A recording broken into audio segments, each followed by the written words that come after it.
tó gbé wa wá. lèwe tàgbà. iṣẹ́ Olúwa wa. Allahu Ta'ala. iṣẹ́ ẹlẹ́dà wa. Allahu Ta'ala. iṣẹ́ aláwò yìí o. Allahu Ta'ala. òdodo ti dé. irọ́ pamọ́. òdodo wọ̀ bí. Allah. Allahu Akbar.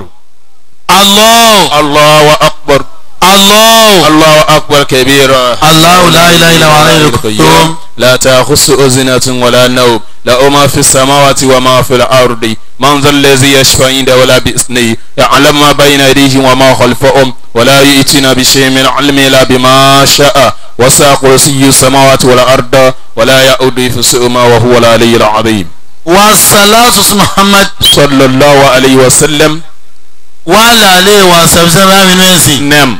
أجاشي والله يسلم. بسم الله الرحمن الرحيم. والله يعصمك من الناس والله يعصمك من الناس والله يعصمك من الناس. آمين. adúgbò fún Ọlọ́run. alhamdulillah. adúgbò fún Ọlọ́run. alhamdulillahi. adúgbò fún Ọlọ́run. alhamdulillahi rabbil alamin. mo kí gbogbo àti wà ní àdúgbò yìí àti ẹ̀yin ọmọlẹ́yìn Jésù. mo kí wa ní kíkí tí Jésù ní ká máa kíra wa nínú ìwé Lúùkù orí 10 ẹsẹ̀ karùn-ún tó kà báyìí pé. Jésù fún ọ wípé ilékílé tí ẹ̀yin bá wọ̀. ó ní ilé náà àdúgbò náà tá a bá ọba ṣe wà ní àlàáfíà street ní alẹ́ yìí. kí ẹ̀yin kí ó kọ́wé fún ọ wípé. ní ìlú Ìjẹ̀gùn. bẹ́ẹ̀ni. kí ẹ̀yin kí ó kọ́wé fún ọ wípé àlàáfíà fún ilé yìí. kí àlàáfíà Ọlọ́run kí wọ́n bá gbogbo pásítọ̀ tó wà ní àdúgbò yìí, gbogbo rẹ́fẹ́rẹ́nì ibẹ̀, gbogbo evangelist, gbogbo bishop, gbogbo deacon, gbogbo archdeacon, ọ̀dọ́ àti olùṣọ́ àgùntàn àti atajẹ́ pension wọn á kí àlàáfíà Ọlọ́run kí wọ́n bá gbàgbé amen. amen. wọ́n á lọ gbà sí Jésù yẹn. mo fi kí mọ́mọ́ ní àdúgbò ń bí, mo kí dàda ní ibẹ̀, mo kí gbogbo àfáà tó wà ń bẹ̀, mo kí wa salamu alaikum wa rahmatulahi wa barakatuh. wa aleykum salam wa rahmatulahi wa barakatuh. ní alẹ́ yìí a bá wa sọ̀rọ̀ Ọlọ́run fún ọjọ́ mẹ́ta gbáko.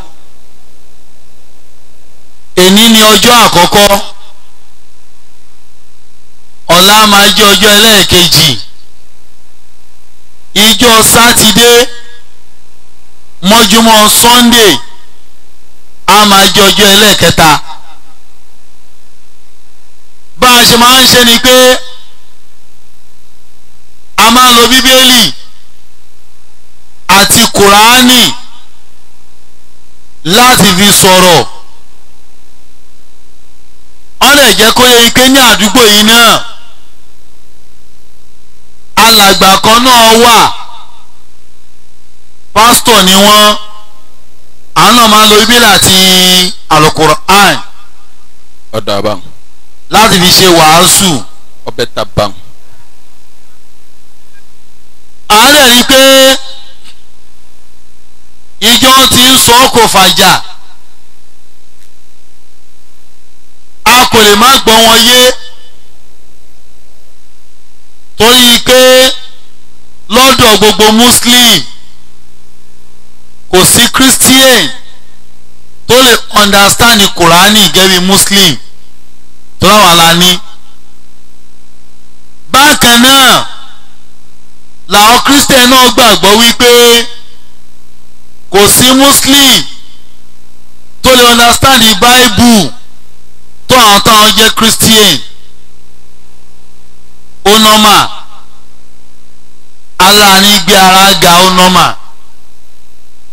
báwọn náà ṣe ń gara lẹ́yìn náà máa gara ó nọ́mà. bọ́tẹ́ ihun tó máa dáa jù mo sọ ń jẹjọ nígbà mo wà ní Ọlábísí nàná mo ní gbogbo muslim tó bá ń fi báíbù ṣe wàásù ó pe àwọn Christian níjà nìyẹn. Gbogbo Christian tó bá fi Kùránì ṣe wàásù ó pe àwọn Muslim níjà nìyẹn. Kò ń ṣe ìjà ọlọ́wọ́ o, ìjà ọ̀rọ̀ ẹnu ni o. Ihun tí Muslim yẹn sọ ni pé tó yẹ kí o ti máa sọ ní bíbélì ẹ tí bá tẹ́ ẹ lọ́rùn jáde wá sọ pé kò rí bẹ́ẹ̀. Ihun táwọn Christian tó bá ka Kùránì náà sọ ni pé Kùránì ti máa quote tí ò bá rí bẹ́ẹ̀ jáde kó wá béèrè ìbéèrè. Tó fi jẹ́ pé gbogbo Muslim tó bá ti rí Báíbù ṣe wàásù dandan ni kó gba Christian láàyè láti béèrè ìbéèrè lọ́wọ́ ẹ̀. Bẹ́ẹ̀ náà ni gbogbo Christian tó bá ń fi Kùránì ṣe wàásù dandan ni fọ́lọ́ Christian bẹ́ẹ̀ kó gba Muslim láàyè láti béèrè ìbéèrè. Ìyẹn la fi máa mọ̀ bóyá ihun tó ń sọ òótọ́ ni àbó ń parọ́. Láàfin mọ̀ bóyá ihun tó ń sọ mọ́ dáadáa àbí ihun tó bọ́ sí ẹ lẹ́nu tó o fẹ́ fi dàlúrú ló ń bọ́ta lẹ́nu ẹ. Gbogbo Christian tí ò bá nígbà béèrè láàyè látọ̀dọ̀ Muslim kó má kó ti Kùránì o. Bẹ́ẹ̀ni.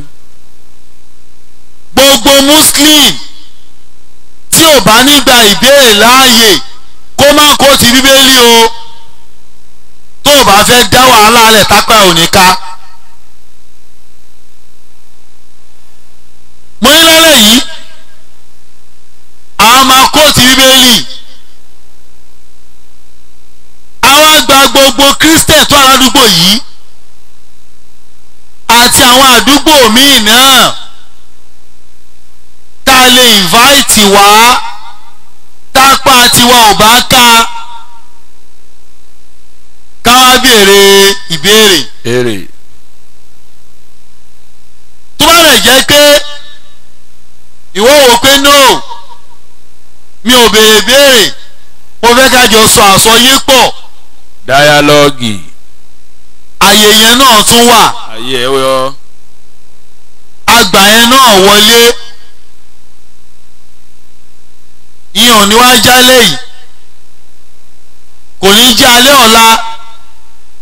Á jẹ́ Sátidé mọ́júmọ́ Sunday. Ìwọ náà lè bá gbáradì dáadáa. Torí kò sí ẹnìkan gẹ́gẹ́ bí mẹ́ńtálítì wa. Kò sí Christian tó máa ka Kùránì tí kì í ṣe pé ó fẹ́ fi sọ̀pọ́ọ̀tì Báíbù ẹ̀ ni pé Kùránì náà sọ báyìí. Bí ìbá tiẹ̀ mọ̀ kankan bí mi ò rántí mo rí pásítọ̀ kan jọ́ kan òun náà máa ń kó ti Kùránì. Pásítọ̀ Ṣẹ́gun Ṣónibárẹ́ òun ni area pastor Redeemed Christian Church of God Pákó Ìyànà Pájà nígbà yẹn. Àyà kan tó kóòsì fún mi ṣe àwọn pásítọ̀ ni wọ́n á wọ́ndà pé ó ṣe máa kóòsì Quran. Ó láwọn Muslim àgbọ̀ Kùránì wáyé. Ó ní tá a bá gbọ́ yé ni kò yẹ kó kọ ẹnìkan ní ìsìlámù. Ẹ̀mí jápá o. Wọ́n á wò pé ó ní Kùránì wá sọ pé tá a bá tẹ̀lé Jésù ànírọ̀rùn wọ̀. Ẹ jọ̀ọ́ ta ló máa gbọ́rú ẹ̀ tó máa tún dúró? Àbí gbogbo ìrun tí mò ń kí, àwẹ̀ tí mò ń gbà, àìsùn tí mò ń ṣe, mọ́kà tí mo fẹ́ lọ ṣé bí kì lè bá níjọba ọ̀run wọ̀ ni. àbí kí ni wàhálà mi mò ń kírun àárọ̀ kò yọ kọ́bọ̀ mò ń kírun ọ̀sán kò yọ oúnjẹ tọ̀sán kejì kò yọ oúnjẹ mi ìrọ́mọ bí mi ìrọ́kọ fẹ́ mi níyàwó ní wọ́n á ṣe wàhálà bẹ́ẹ̀ láì yọ kankan kẹ́nìkan wá sọ pé gbogbo wàhálà mi yìí o tí ìmẹ̀ tẹ̀lé Jésù asán ni kí máa ń dó ṣe tí ó wá fi Kùránì mi jẹ́rìí ẹ̀ bórí mi bá burú kí mo ń dó ṣe káni bá rówó káni bá kàṣùbà tó ń sìn tí máa délé bàbá 10,000 máa kú sí díẹ̀ ni màá kàn wó pé tọ́run ò bá ṣúọ̀ ayé ṣúọ̀ àkúdọ̀rùn bọ̀ rí èyí tó ṣúọ̀ rèé tó bá kírun o wà á lówó màá kírun kú ni. ìran kan 10,000 ni. kò sí téèyàn lè sọ kó lọ́ọ́ sọ̀kalẹ̀ láti sánmọ̀ tó ní ẹ máa kírun ọlọ́run kò yọ nǹkan ṣọlẹ̀ tó yọ yìí owó rẹ̀ máa kí kú irun tí wàá gba kọ́bọ̀ mẹ́ẹ̀ àwọn Ramadan ló tún bọ̀ yìí màá fi bí panú kérésìmesì má gbà ẹ̀tàn máa lówó o kérésì má gbà àwẹ̀tàn àdúrà mi á gbà ju tẹgbẹ́ mi lọ o màá fi parun 30 days màá tún wá kówó jọ àwọn tó lọ mọ́kà last year èyí tó náwó kéré jù ló ná 1.2 billion owó tó sọ èrè lẹ́kọ̀ọ́ lé màá wá kó lẹ̀ tí kìí sí máa dọ̀hún yẹn wọ́n máa pín mi lówó bọ̀. wọ́n fẹ́ fún mi ní rìtọ́ọ̀nù. tí ìnígbà kọ́bọ̀ bọ̀ ẹnìkan wá ní Kùránì mi sọ wípé tí n bá tẹ̀lé Jésù mo ṣòfò kí máa ń dúró ṣe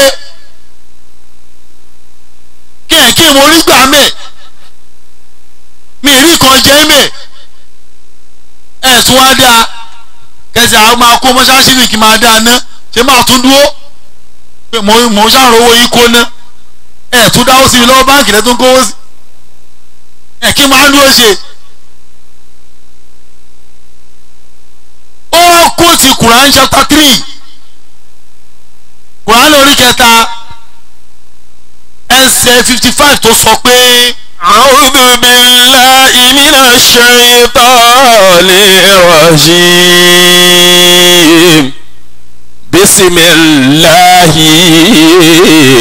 الرحمن الرحيم Allah ni. وإذ قال الله يا عيسى Allah ni wa Muhammadu صلى الله عليه وسلم ṣe ìrántí nígbà tí Jésù ọmọ Màríà sọ wípé. وإذ قال الله يا عيسى Ọlọ́run sọ pé ìwọ Jésù. إني متوفيك ìwọ Jésù èmi Ọlọ́run ni máa pa ẹ́ o. wàá pa ẹ́. ورافعك إلي tí mo bá wá pa ẹ́ tán màá wá gbé ẹ̀mí ẹ wá sọ́dọ̀ tìka lára mi. ومطهرون من الذين كفروا màá wá fọ̀ ẹ́ mọ́ nípa àwọn ọ̀rọ̀ táwọn kèfèrí ń sọ nípa ẹ̀.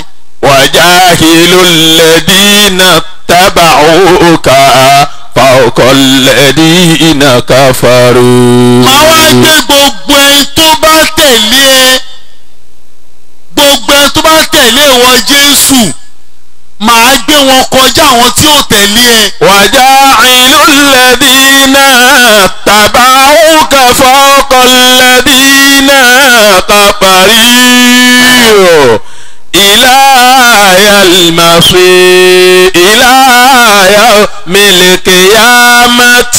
Ọlọ́run gbogbo ẹni tó bá tẹ̀lé ìwọ Jésù màá gbé wọn borí gbogbo àwọn tí ò tẹ̀lé ẹ. إلى يوم القيامة. gbogbo ẹni tó bá tẹ̀lé ìwọ Jésù ló máa borí àwọn tí ò tẹ̀lé ẹ. lọ́jọ́ lọ́jọ́ ìgbéǹde. lọ́ba tán.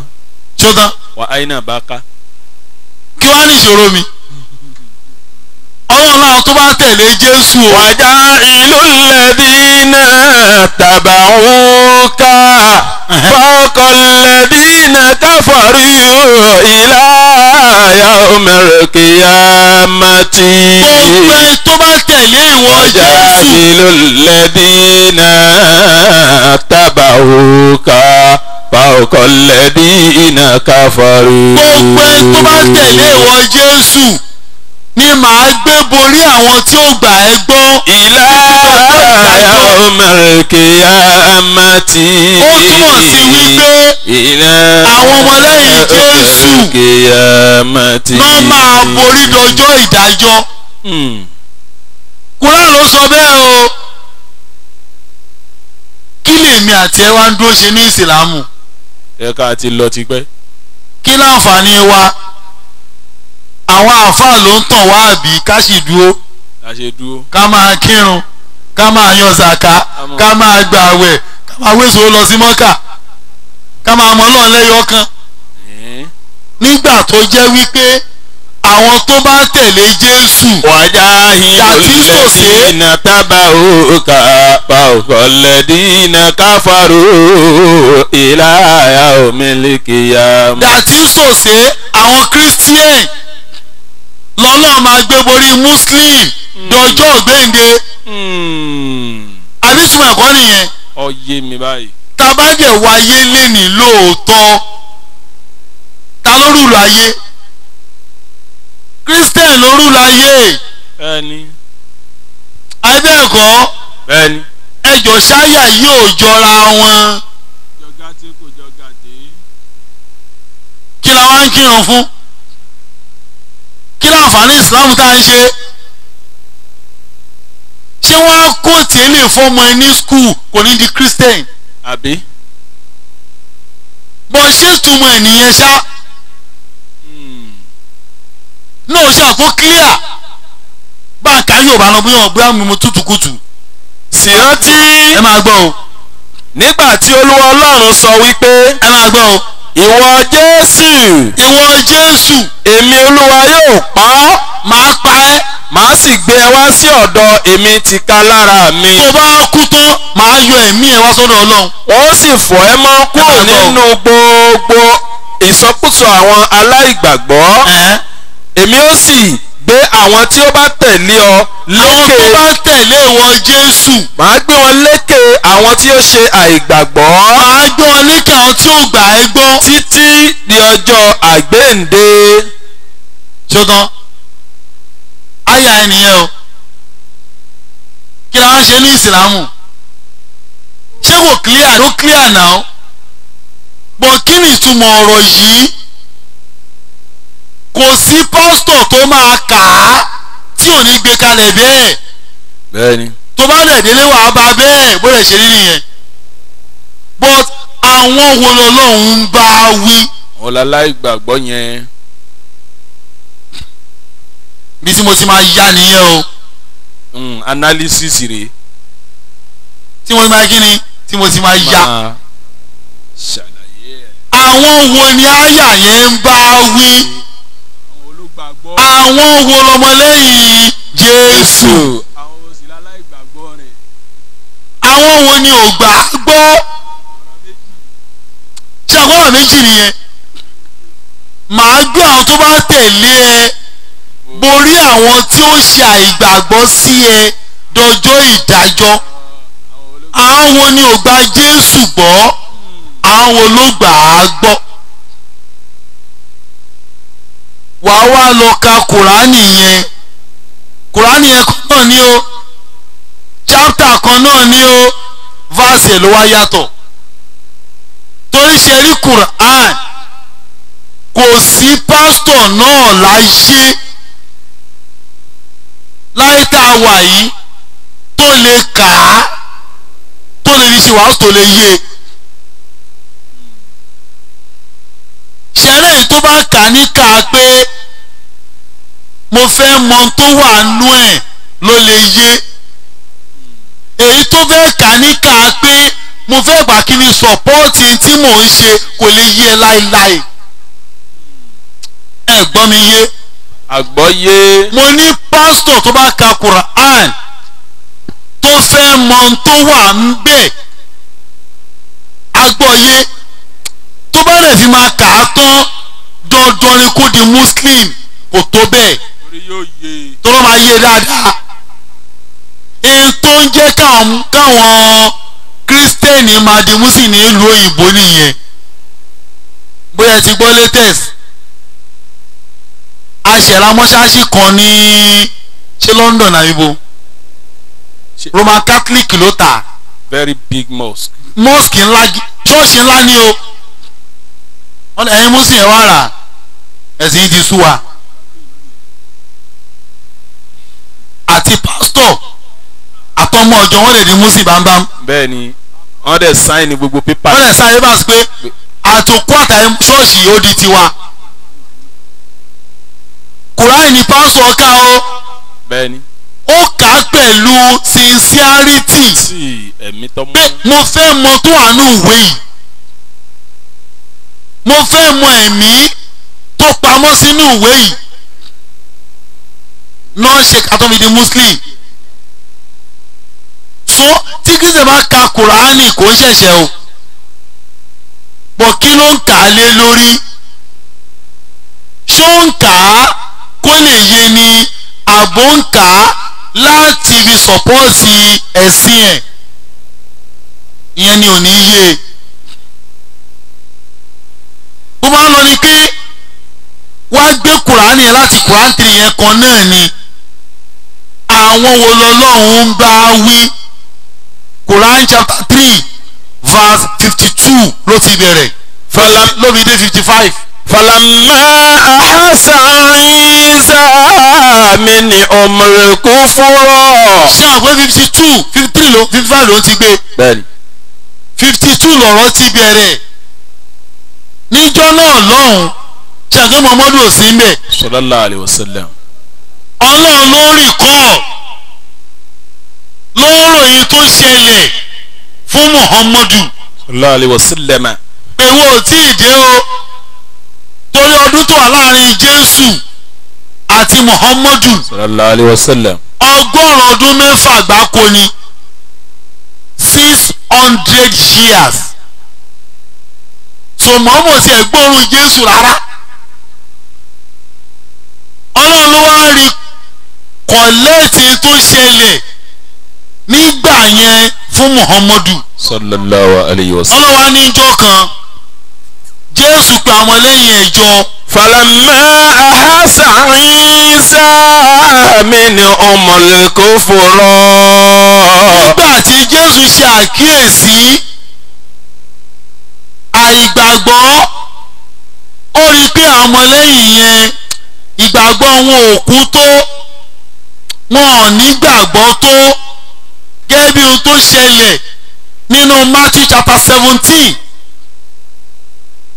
láti verse 20 sorry àbí ṣé 20 àbí gbélá 20 náà Matthew 17 láti verse gbé láti verse 17.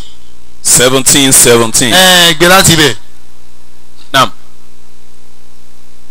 Jésù sì dáhùn. ó wí pé. sọ pé. gbé láti 14 lókè.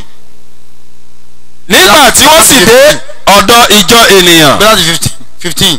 this 14. nígbà tí wọ́n sì dé ọ̀dọ̀ ìjọ ènìyàn. tẹ̀síwájú. ọkùnrin kan sì tọ̀ wá. bẹ́ẹ̀ni. ó kúnlẹ̀ fún un. bẹ́ẹ̀ni. ó sì wí pé olúwa ṣàánú ọmọ mi. ṣàánú ọmọ mi. nítorí ó ní warapa. warapa dàlá. ó sì ń joro gidigidi. nígbà púpọ̀ ní máa ń ṣubú sínú iná. bẹ́ẹ̀ni. àti nígbà púpọ̀ ní máa ń ṣubú sínú omi. ẹ máa gbọ́ mo sì mú tọ̀ àwọn ọmọ ẹ̀yìn rẹ̀ wá. ọmọ tó ṣẹlẹ̀ ìyá ọmọ yẹn ó ti mú ọmọ ìwà bá ọmọ lẹ́yìn Jésù nígbà Jésù ò sí around. wọ́n wá gbàdúrà wá pẹ́ ò lọ. ní tó ń pọ̀ sí ni. ṣé ló tún pọ̀ sí. nígbà Jésù wá dé ó wá gbé ọmọ yẹn padà sọ́dọ̀ Jésù pé Jésù mo ti gbọ́ ọmọ ìwálé ẹ̀kọ́ fáwọn ọmọ lẹ́yìn ẹ o wọ́n gbàdúrà tì wá pẹ́ ò lọ o. àbí o. tẹ̀síwájú.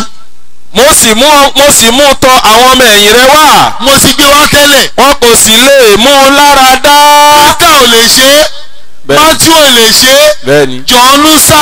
bẹ́ẹ̀ni Thomas fẹ́ rìn. bẹ́ẹ̀ni. Bẹ́tálóyìn ò dá sí i.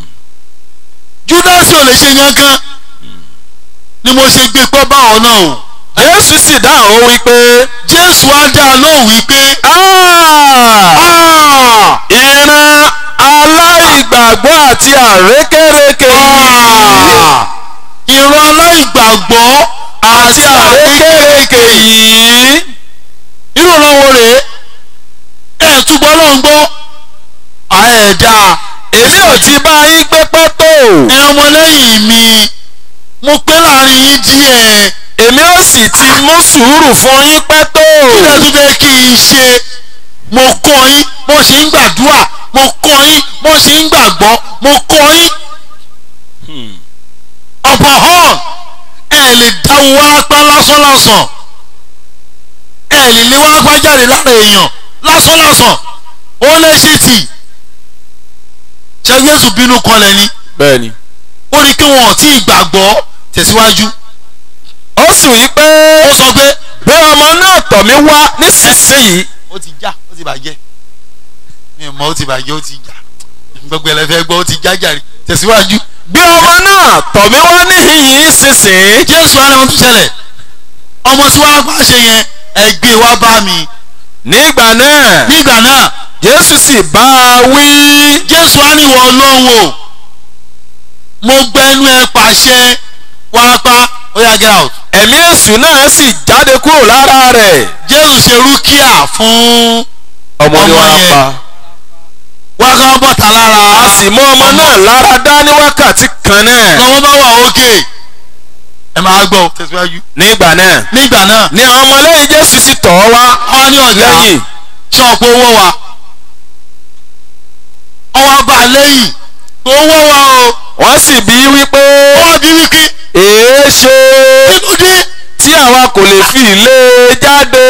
kí ló dé. ṣé àtẹ̀lé ẹ tó ni. àbí ẹ fi hàn. àbí ọ̀gá ò lélẹ̀. já wa sí i. àṣírí kan wà tó ń lò tó jà mọ̀. àbí.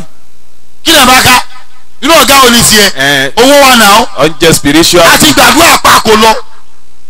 ṣé ẹgbẹ́ ọ̀bá iná tún wọ́ wa. bẹ́ẹ̀ni. ó lọ́mọ lẹ́yìn ò lè ṣe o. wọ́n ní ọ̀gá ó ṣe wá o. èé ṣe. kí ló dé. tí àwa kò fi lè lé jáde. ní táwọn ò lè lé jáde kí ló dé. ẹ wá gbọ́rọ̀ Jésù. Jésù sì wí fún wa wípé. bọ́dà ló gbé. nítorí àìgbàgbọ́ yín ni. ṣẹ́tìrì. torí ìgbàgbọ́ yín lé. ẹ sì ń bẹ̀rù oṣó. bẹ́ẹ̀ni. ẹ sì ń bẹ̀rù àjẹ́. bẹ́ẹ̀ni. ẹ lọ lóògùn jẹ gbádùn. bẹ́ẹ̀ni. ẹ sì lọ yẹ nǹkan wò. lọ́ba tán. sótán ẹ wá lẹ fẹ́ bẹ́ẹ̀ náà kó gbà. nítorí àìgbàgbọ́ yín ni. ẹ sì nígbàgbọ́ sí oògùn tẹ́ǹdè mọ́ra. ẹni ń bọ́ wá sílá ló ti wọ́ lọ sí gbẹ́rẹ́ kò lè ṣí fìlà gbangba kó má ti rojú òní. ó ti para ó para láìwẹ̀. a ti para ìṣọ́ ló fi ń para yẹn ọ̀dẹ̀. òru mẹ́ni ọwọ́ òru mẹ́ni ọwọ́. máa ń rún bọ̀nàbọ̀nà. ṣé láyé wa lóde Jésù ní àìnígbàgbọ́ yín ni. àìnígbàgbọ́ yín ni. àìnígbàgbọ́ yín ló fà á. lóòótọ́ ni mo sáàwí fún yín. lóòótọ́ mo sọ fún yín. bí ẹ̀yin bá ní ìgbàgbọ́. ẹ kẹ́ lọ nígbàgbọ́. bí ó bá kéré gẹ́gẹ́ bí wóró irúgbìn mùsítádì. tó bá kéré bí irúgbìn mùsítádì. ẹ̀yin ò wí fún òkè yìí pé. tẹ́ bá òkè irú òpó yìí sì. tẹ́ bá nígbàgbọ́ sọ́lọ́hún ẹ kàn ní èèpo. sí níhìn lọ sí ọ̀hún. kó omi tó wà ẹ̀ bọ́ síbí. yóò sì sí. wọn ò bí lakó má ṣí. àṣẹ ni. kò sí nǹkan tí ẹ kì yóò lè ṣe. kò sí ohun tẹ́ ẹ lè ṣe. ṣùgbọ́n. ẹ̀gbọ́n mi yé Jésù confam pé àìnígbàgbọ́ yín ló fà á. àìnígbàgbọ́ yín ni. ìyẹn ló fi rìn fún Muhammadu. sallallahu alayhi wa sallam. nígbà Jésù rí pé. falamma ahassa Isa minhumul kufra. Jésù rí pé ìgbàgbọ́ kèfèrí àwọn ọmọlẹ́yìn sì ń bẹ̀rù oṣó wọ́n sì ń bẹ̀rù àjẹ́ wọ́n ń bẹ̀rù káyé má pa wọ́n káyé má mú wọn káyé má rí wọn gbé ṣe. bẹ́ẹ̀ni. Jésù rí bẹ́ẹ̀ ó wá pariwo. kọ́lá. ó wá pariwo. kọ́lá. ó wá sọ wípé. mani ansari ilallah.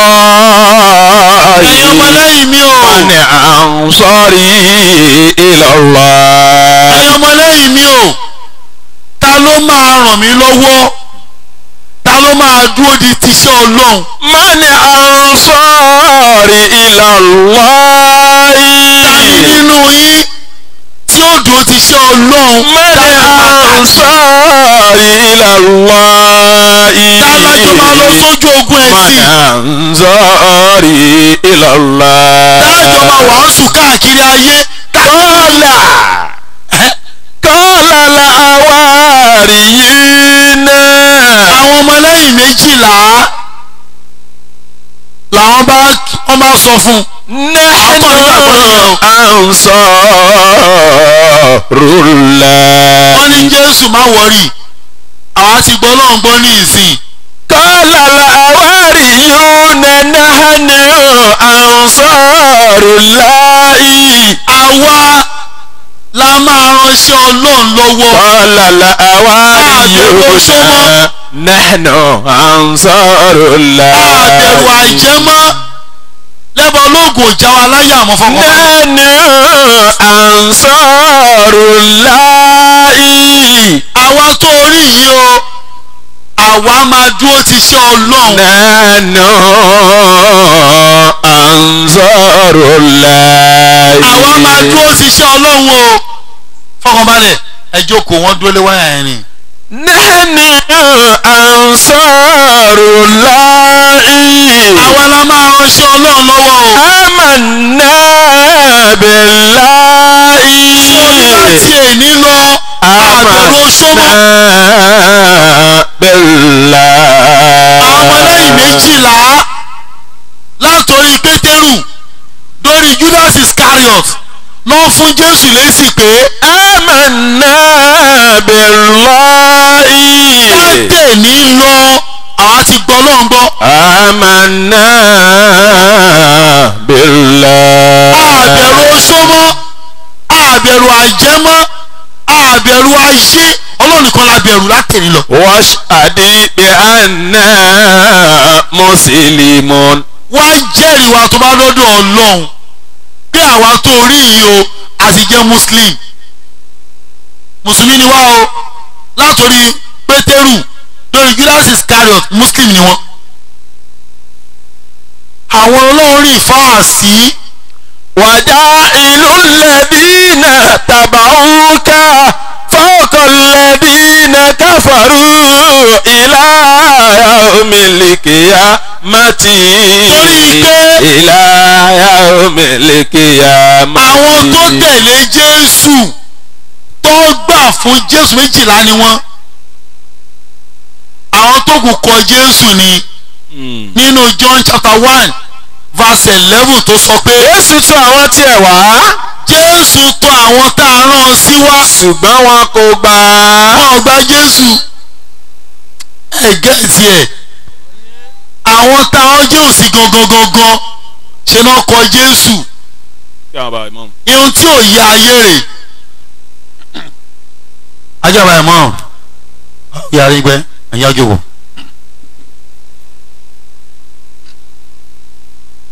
Assalamu alaikum.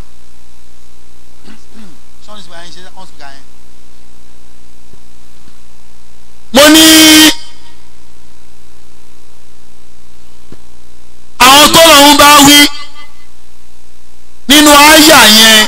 wàjà ìlú lẹ́dínà tàbàúkà. àwọn tó lọ́hún máa gbé borí.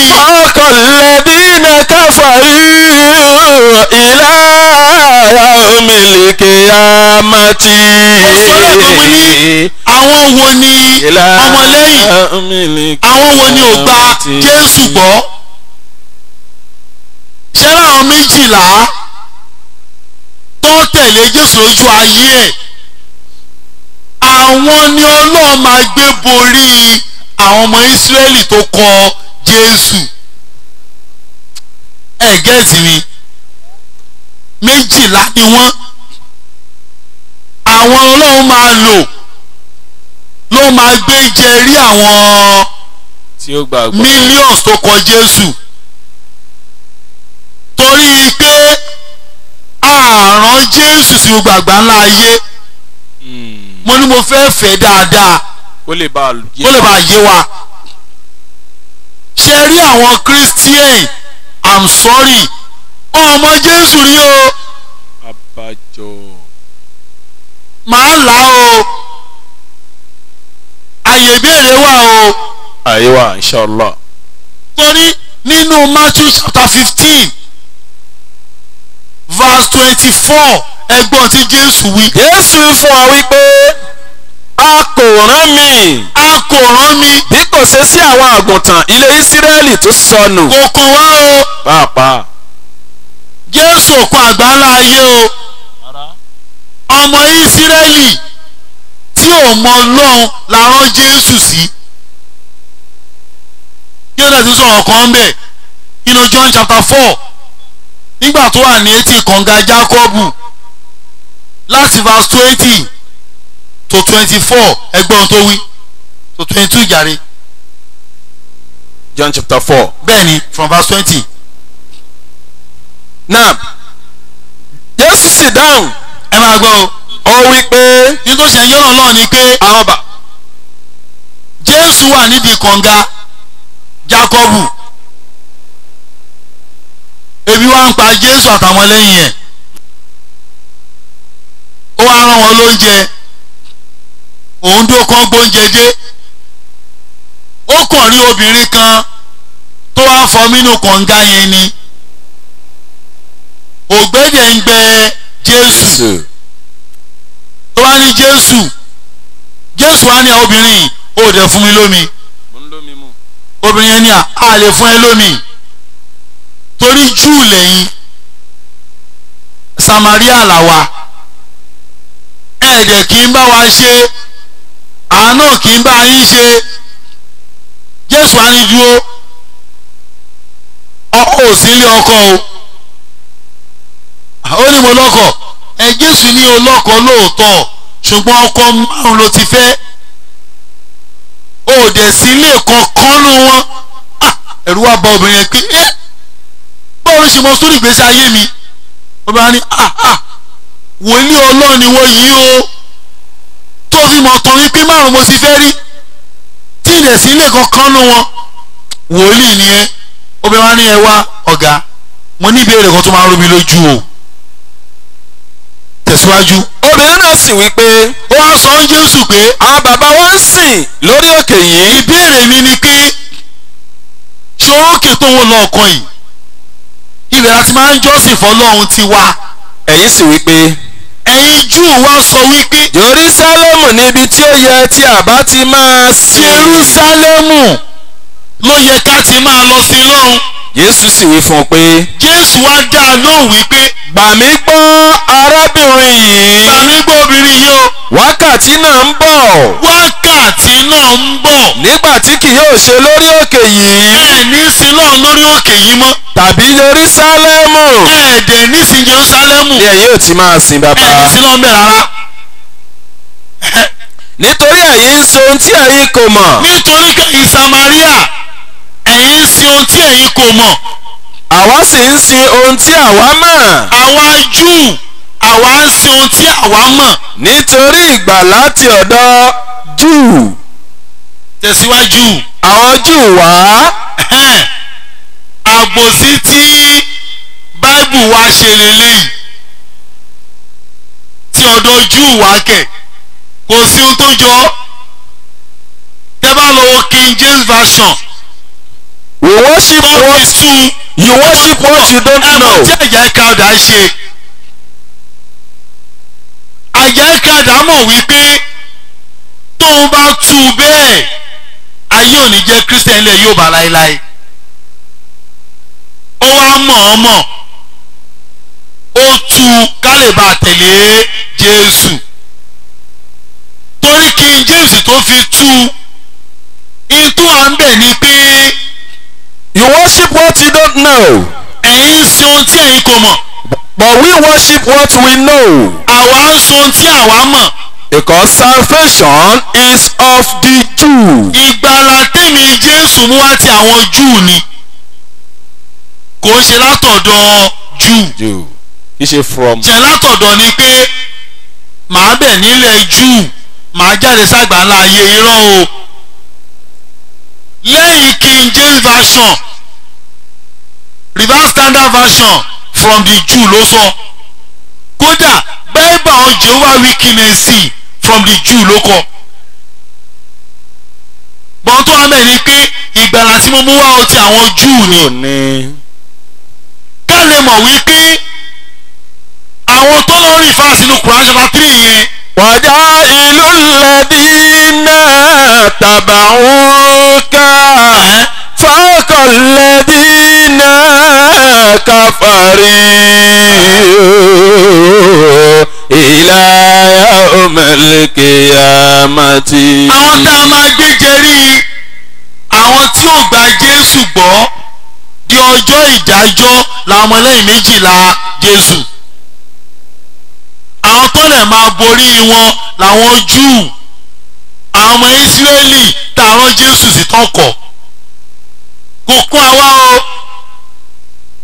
o kò kàn wá pàápàá tó bá tún di jọ́ ìdájọ́ ibi tó wá fọ́nì sí nìyẹn. Jésù ní jọ́ ìdájọ́ Ọlọ́run máa ṣẹ́ ìtẹ́bù méjìlá torí pé ọmọ Ísírẹ́lì ìran méjìlá ni wọ́n. látòrí Rúbẹ́n níran àkọ́kọ́ dórí Benjamin níran kejìlá. àwọn méjèèjìlá yìí ìran wọn lórúurú Ísírẹ́lì dàárọ̀ yìí àwọn ọlọ́gbọ̀dọ̀ ọmọ Ísírẹ́lì méjìlá. mo máa ń lọ ni pé tó bá di ijọ́ ọ̀dájọ́ Jésù á sọ̀rọ̀ kan láàánú àwọn tèmi láàánú àwọn tó ń claim ọmọlẹ́yìn Jésù ni wá ṣe ń ṣe mí lénìí. torí tó bá di ijọ́ ọ̀dájọ́ kò síbi tó fẹ́ tò sí. ẹgbọ́n tí Jésù wí nínú Matthew chapter 19 verse 28 tó sọ pé. Jésù wí pé. sọ fún ọ pé. lóòótọ́ ni mo wí fún yín. lóòótọ́ ni mo sọ fún yín o. ẹ̀yin tí ẹ̀ ń tàn mí lẹ́yìn. ẹ máa gbọ́ o ẹ̀yin méjìlá wọ̀nyí tẹ́ ń tàn mí lẹ́yìn. nígbà àtúnbí. tó bá di ijọ́ ìdájọ́. nígbà tí ọmọ ènìyàn yóò jókòó lórí ìtẹ́ ògo rẹ̀. nígbà tí èmi Jésù ọmọ ènìyàn tí kì í ṣọmọ Ọlọ́run bá a ti ń pè é ọmọ ènìyàn tí yóò jókòó. Màríà ló bí Jésù kì í ṣètàn. bẹ́ẹ̀ni. èèyàn sì ni Màríà. bẹ́ẹ̀ni. kì í ṣe áńgẹ́lì kì í ṣe màláìkà kì í ṣàjọ̀nú èèyàn ni. ó wá nígbà tí èmi Jésù. nígbà tí ọmọnìyàn yóò jókòó lórí ìtẹ́ ògo rẹ̀. èmi ọmọ ènìyàn tí màá jókòó nítẹ́ ògo mi. ẹ̀yin ó sì jókòó pẹ̀lú lórí ìtẹ́ méjìlá. ṣe ti gbọ́ ẹ̀yin ọmọlẹ́yìn méjìlá látòrí Peter dórí Judas Iscariot tí wọ́n sọ pé ó fi Jésù hàn tó parọ́ mọ́ tó wọ́n parọ́ mọ́ bọ́ ìyẹn ni. Ọlọ́run ṣàánú Ọlọ́run mọ̀jà ara kó bá a dábàá. wọ́n kó bá gbìyàn kó mọ́ ń pa ẹ̀. ọ̀rọ̀ tí ò mọ́wọ́ mẹsẹ̀. Ọlọ́run gbọ́ ọlọ́run àjò kàn wá o. Ọlọ́run mọ̀jà ajá wọ́n dẹ̀ ń gbé bọ́ ìyẹn ṣépè dàárọ̀ yìí lórí tí ò ṣe wọ́n ní Judas olè ó pa Jésù jẹ. olè. òun kọ́ ló pa Jésù jẹ irọ́ ni wọ́n pa mọ́. wọ́n yé sọ orúkọ rẹ̀. kò sí Christian kan láyé tó bá náà wọn tẹ́ bí o ẹ̀sán Judas Iscariot. Judas what? Judas ọlọ́màjẹ wọ́n jẹ́ Peter wọ́n jẹ́ Matthew wọ́n jẹ́ Judu wọ́n jẹ́ Thomas wọ́n jẹ́ Judas rí kí ló dé Titus gan tí ò mọ Jésù rí ayé sọmọ wọn Titus. gbọ́dọ̀ Paul tí ò rí Jésù rí wọ́n sọmọ ní Paul náà. àti Barnaba. wọ́n sọ Judu wọ́n sọ Judas Iscariot rí láyé wọ́n gbàgbọ́ pé òun ló dáa ọmọkùnrin yìí mà sí àgbákò. láìṣẹ̀ láìrò Ọlọ́run kó ṣàánú ẹ̀ lọ́rùn. àmì mo bá a sàmì. wọ́n bá ṣàmì o ó wọ one chance gidi gan ni o. aláì wọn kó bá Ọlọ́run ló mọ tó náà sí. Ọlọ́run ló mọ tó lè ṣe náà anyway ó dẹ́ lè ṣe tó lọ́wọ́ lẹ́yìn Jésù ni. ọṣẹ olo náà fi wẹ̀ náà. ó wà nú àwọn tó sọ pé à á tẹ̀lé ẹ̀ wọ́n dẹ̀ tẹ̀lé tóbi kú ni kí wọ́n ló dé wẹ̀ kò lè jọ mí lójú náà tó lọ́wọ́ kẹfẹ́ ló kó sí. àbájọ. n tó ṣẹlẹ̀ gángan nìyẹn ọwọ́ kẹfẹ́ ló kó sí kẹfẹ́ ní máa ń ba nǹkan jẹ́ gan ẹ̀rọ tó ní Jésù sọ ní John chapter 10 verse 7 and 8 ẹgbọ́n tó ní. Jésù yìí fún wa wípé. bẹ́ẹ̀ni. èmi ní ilẹ̀kùn àwọn àgùntàn. èmi ní ilẹ̀kùn àwọn àgùntàn. olè àti ọlọ́ṣà. olè àti ọlọ́ṣà. bẹ́ẹ̀ni. ní gbogbo àwọn tí ó ti wá síwájú mi. àwọn ló wá ṣáájú ẹ̀. Abrahamu. Mósè Abrahamu Jeremáyà olè gbogbo wọn. olè ni. ìṣesí kèfèrí nìyẹn. ìtọ́ni pamọ́ Júdásì náà nìyẹn Iscariot tọ́ni náà ló pa Jésù jẹ láìmọ̀ ọkàn papò Jésù. òun náà fẹ́ tú àwọn àṣírí kan ni. ó fẹ́ tàṣírí ọ níwọ̀ a máa bá tiẹ̀ jẹ́. máa sọ fún yàn bó ń ṣe sọ pé Àbáṣà ò dáa tó bàbáṣà ò ṣe dáa tó Nàìjíríà wàláì ó dáa jọba Ọbásanjọ́ lọ lọ́nà ọgbà. times 1 million. Àbáṣà ò dáa o Ọbásanjọ́ wọ́ọ̀sì ìjọba jà lọ. ẹjẹ ń já yín sí nǹkan kan kó kàn mí nílò jìnnà. ọ̀tọ̀ ni kí Àbáṣà tètè kú ní òye káṣírí tú tó Ọbásanjọ́ bá ti kú ni tí ò bá pọ̀ gan. ẹ̀yin ẹ̀gẹ́ sí làákà yìí nígbà Ọbásanjọ́ wá ń jò ní 76 nígbà tó pa Múrítàlá. Ọbásanjọ́ ló lọ Operation Feed the Nation lẹ̀. OFN. ó gbalẹ̀ ní Gbọ́ra ó gba Ìlérúwà gbalẹ̀ ń Bàdàn lábẹ́òkúta gbalẹ̀ ó gbalẹ̀ ń Ṣẹ̀yìn ó gbalẹ̀ ń Delta State Anambra. lóko tí òun ṣe 10 acre bíi 200 acres of land. hectares ni o owó Nàìjíríà la fi ń ṣe. láti fi bọ́ ọmọ Nàìjíríà. Operation Feed kálọ̀ dákú rẹpẹtẹ. oúnjẹ lè sùn wá bọ̀. Operation Feed the Nation ó wá gbéjọba alẹ̀ ní 79 fún Ṣàgàrí ó wá yí oko Nàìjíríà padà OFN Operation Feed the Nation ṣẹgbó fún yóò dá gan kò yí orúkọ yẹn padà OFN Ọbásanjọ́ Farm of Nigeria. ó wá yọ operation kú ń bẹ́ẹ̀ ó fọ Ọbásanjọ́ tí.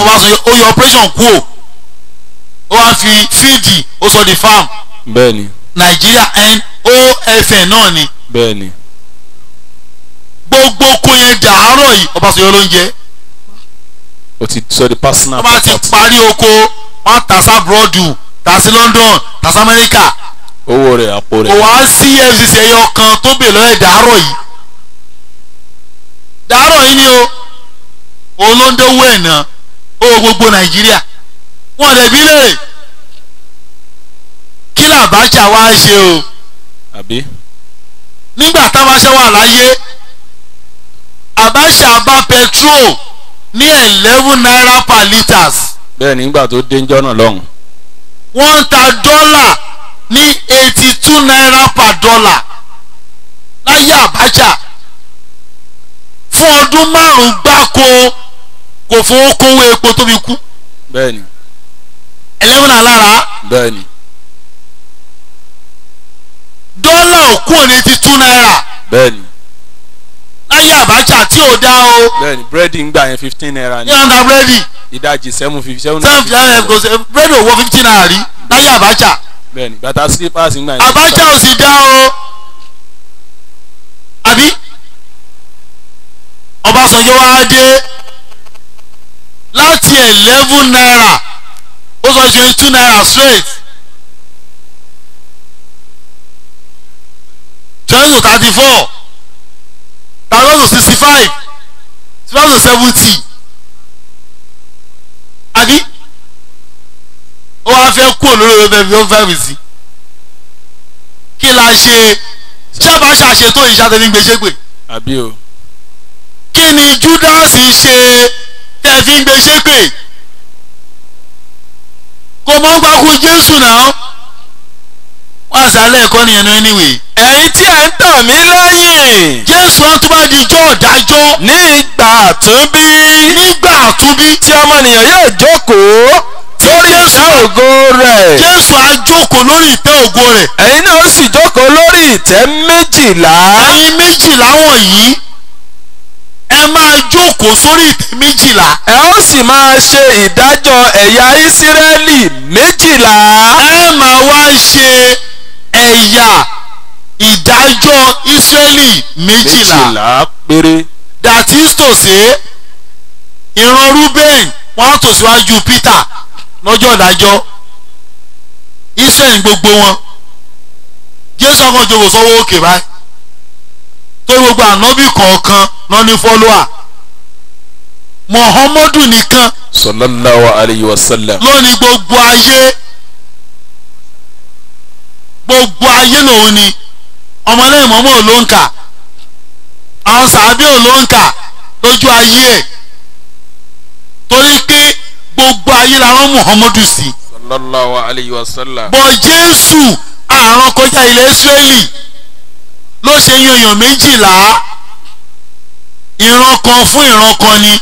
Ó dẹ̀ kìlọ̀ nínú Matthew orí kẹwàá, Matthew chapter 10 verses 5 and 6 tó sọ pé àwọn méjìlá wọ̀nyí ni Jésù rán jáde. ẹ máa gbọ́ o. ó sì fi àṣẹ fún wọn Ó wípé wá pàṣẹ fún wọn pé ẹ má sì lọ sí ọ̀nà àwọn kèfèrí. ẹ jẹ́ kó rí pé o. ẹ kò sì Ẹ gbọ́dọ̀ má lọ sọ́nà àwọn kèfèrí o. ẹ kò sì gbọ́dọ̀ lọ sí ọ̀dọ̀ àwọn ará Samaria. Ìlú Samaria tó súnmọ́ wa ẹ má wọbẹ̀ o. ṣùgbọ́n ẹ kúkú tọ̀ àwọn àgùntàn ilé Ísírẹ́lì tí ó sọnù lọ. Ẹ kúkú tọ̀ àwọn àgùntàn ilé iṣẹ́ tó ṣe kí ni. tó sọnù lọ. Àwọn tá a rán Jésù sí nìyẹn. àbí kọ̀ọ̀káyé. Kò káyé. Jésù kọ́ ọmọ Nàìjíríà. Pèlèntà sí ìjẹgùn ń bí. irú bí. Ọmọlẹ́yìn Jésù níbí àwọn òṣìnà. Tó bá dijọ́ ọ̀dájọ́ Jésù ní. ẹ̀yin tí ẹ̀ ń tàn mí lẹ́yìn nígbà àtúnbí tí ọmọnìyàn yóò jókòó lórí ìtẹ́ ògo rẹ̀. Tí ọmọnìyàn yóò sì dáhùn sórí ìtẹ́ ògo rẹ̀. ẹ̀yin ó sì jókòó lórí ìtẹ́ méjìlá. Ẹni pé ó sọ méjìlá ni. méjìlá ó dídì dákọ ni. Ó dákọ méjìlá. iye tó jẹ́nu. Wọn ò ju méjìlá lọ. Bó la fẹ́ tó ìran ọ̀wọ́ sí. ìran kẹtàlá. Wọn gbọ́kànlá ni ẹ́. àbí. Wọn lẹ́kọ̀ọ́lá ní Ísírẹ́lì. ló bá tán. Ṣé ọ̀pọ̀ dúdú. Bó la fẹ́ tò sí. àbí. Ọmọ ẹlẹ́yìn funfun ni wọ́n o. Kò sọ́nà fún wọn o. àbí o wọn èsì sọ Yorùbá lọ. Wọ́n sọ Yorùbá ń bẹ̀ o. kódà wọn èsì ọjọ́ ìbò. Wọ́n sọ English. Wọ́n sọ Sẹ̀ǹtú. Àbọ̀ sọ bẹ́ẹ̀. Èdè àbàrà ní nìyẹn. Èdè tí ò ní túmọ̀. Wọ́n sọ French jàre, thank you.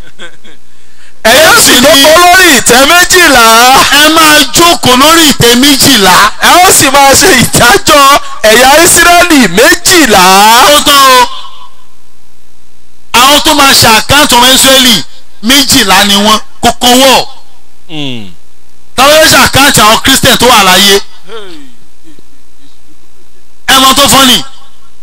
Àwọn náà mọ̀ pé Jésù ò kún àwọn. Àwọn tó lọ máa gbé lékè làwọn tó tẹ̀lé Jésù tó jẹ́ méjìlá. Àádẹ́gbọ́n lékè ọmọ Ísírẹ́lì tó kọ Jésù ó tán. Ìtáyà yẹn sọ nìyẹn o. Allahu Akbar. Àwọn tó wá sọ pé tẹ ẹ bá tẹ̀lé Jésù ẹ̀ máa rọ́nà lọ́wọ́ ń gbà yín ni. John ló sọ̀sọ́ kó sọ. John chapter 1 verse 12. iye àwọn tí ó gbà á gbọ́. Olórí àfíàrèjì ó ní ẹ wá. iye àwọn tí ó gbà á gbọ́. 11 ẹ máa gbọ́ o. Jésù tọ̀ àwọn tiẹ̀ wá. ẹ máa gbọ́ o. Jésù tọ̀ àwọn tá a rán ọ sí wá. ṣùgbọ́n wọn kò gbà á. àwọn yẹn kọ̀ ọ́. ó wá rí i pé wọ́n ti kọ Jésù àbí. iye àwọn tí ó gbà á. ó wá lọ bá àwọn kèfèrí àdúgbò. ẹ wá o. ẹ̀yin dilẹ̀ díẹ̀. ó ṣàlẹ̀ yín gbà àbí. eré ẹ̀yin burú àbí. ẹ̀yin lọ ń bọ̀ ṣe ẹ̀ lọ ń bọ̀ gùn. ẹ wá. ṣé láwọn tí Jésù bá wá. wọ́n kọ Jésù o. ẹ wá modernize ogun yín. kí la fẹ́ ṣe báyìí. a sì gbọ́dọ̀ wérò fún. lóòótọ́ ti kú. gbàgbọ́dọ̀ fi orúkọ ẹ̀ jẹun. níta máa ṣeré. ẹ fògùn lẹ̀. Jésù ò kàn wá. ó kàn yín. àwọn tá a rán sí ti kàn ọ́. ṣé ò kàn yá bí. ṣé fẹ́ di ọmọ Ọlọ́run. ká fi kún ọmọ Ọlọ́run. ó lè pásọ àdúgbò mi ń jọ kan. nígbà December yẹn ó fọ́nì gan. ṣẹ̀pájú ilé mi ló wà. ló wá ní Olúwa fi àmà gbọ́ o. Olúwa fi hàn mí ní chọ́ọ̀chì yìí. pé 2018 èèyàn márùn ló máa ṣoríire inú ṣọ́ọ̀ṣì yìí. wàhálà Ọlọ́run fọlọ́run búra. èèyàn márùn péré. mo jókòó bá kóni mi ni mo dẹ̀ ń gbọ́. ó lé èèyàn márùn péré láti fi hàn mí pé yóò ṣe lọ́dún tá a mú yìí. ó wá ń wọ ọ sọ̀lọ́sọ̀lọ́sọ̀lọ́sọ̀ ló wá ní ẹ̀yin tẹ́ mo dá ẹ̀yin márààrún yẹn ẹ mú 500 naira wá kó máa jówó ọpẹ́ yín. làwọn mẹ́wàá bá san 500 naira. ṣẹ̀kún ọ̀mọ́ra wọn ní pásọ̀ bá kawó wà láyọ̀ Ọlọ́run fọlọ́ gbúra mi ò fi kú mi dẹ̀yọ kú ò ló bá kawó báyìí pé 5,000 rèé 25 láì fi epo sí mọ́tò 5,000 ló ṣẹlẹ̀ yìí kí la fẹ́ ṣe o. ó wá ní òkè mo rí i pé márùn-ún ni Olúwa sọ fún mi ṣùgbọ́n owó tó wà ń bí mẹ́wàá ni màá wá sọ fún Olúwa kó fi márùn-ún kù. ẹ bá mi yé. àṣetí wọn náà bá fẹ́ darapọ̀. ní wọ́n ti wọ̀ gbogbo mẹ́wàá gbogbo ọ̀tọ́ àjọjì gbogbo mẹ́wàá ni wọ́n ó ti ké mẹ́wàá ni wọ́n ó lè fẹ́ gbó lọ́wọ́ márùn-ún gbogbo làákàyè ni pé mẹ́wàá lè 500 naira lọ́wọ́ olóṣì ni wọ́n ó wà pé wẹ̀ ẹ̀yin márùn-ún ẹ̀kẹ́ 25 mo ní ìdẹ̀lálẹ́ yìí tẹ́fà lè mọ́ máa pay mi ẹ̀ ṣeré ní nẹ́síà mẹ́wàá ló wá mú owó wá so ṣé ó máa fi dáhùn sí padà ni kó wọ́n máa dàgbọ́gbọ́n ẹ wo ẹ tẹ máa nà Olúwa forúkọ yín sí. sí màá bá yín sọ fÓlúwa kó fi sí. ìyẹn ni John 1:12 náà lò. iye àwọn tí ó gbà á gbọ́. wọ́n ní ẹ wá o ẹ̀yin ayé ti kọ Jésù o á fi yín kún. ẹ wá mú standing. àwọn táwọn Jésù yangan wọn ti kọ́ ọ́ gbẹ̀yìn tẹ́ ẹ̀ tí ìmọ̀ ń pa ẹ̀ wọlé wá ó wá lóye àwọn tó gbà á. iye àwọn tí ó gbà á gbọ́. bẹ́ẹ̀ni àwọn ni a fi agbára fún. àwọn ni a fa agbára fún láti di ọmọ Ọlọ́run ẹ ṣe hallelujah. ìyẹn tó dùn kèfèrí inú nìyẹn o tọ́bi ń di Christian lẹ́ni o wàláhì Jésù ọkọ̀ wa ó gbá wa ni bí pásítọ̀ wájú lèmi ṣe gbá wọn lóye gbẹ̀yìn náà ẹ ti wọ one chance ẹ yẹ ẹsìn ìṣẹ́jú márùn-ún mọ̀ ń bọ̀ subhana rabbika. rabbil izzati amma yasifun wa salamun ala al-mursalin walhamdulillahi rabbil alamin. kó gbàdúrà wa ọ̀la iná àti iná. bismillahir rahmanir rahim inna a'tainaka al-kawthar fasalli li rabbika wanhar inna shani'aka huwal abtar. àti mọ́lẹ̀ kò sí máa fi ṣàṣe mọ́. Allah máa fi ṣàṣe mọ́ Allah ọbàjá ṣe púpọ̀ láyé máa fi ṣàṣe mọ́ àmín. ẹ má bá a ta àwọn àga yẹn bọ́ra wọn torí Ọlọ́run.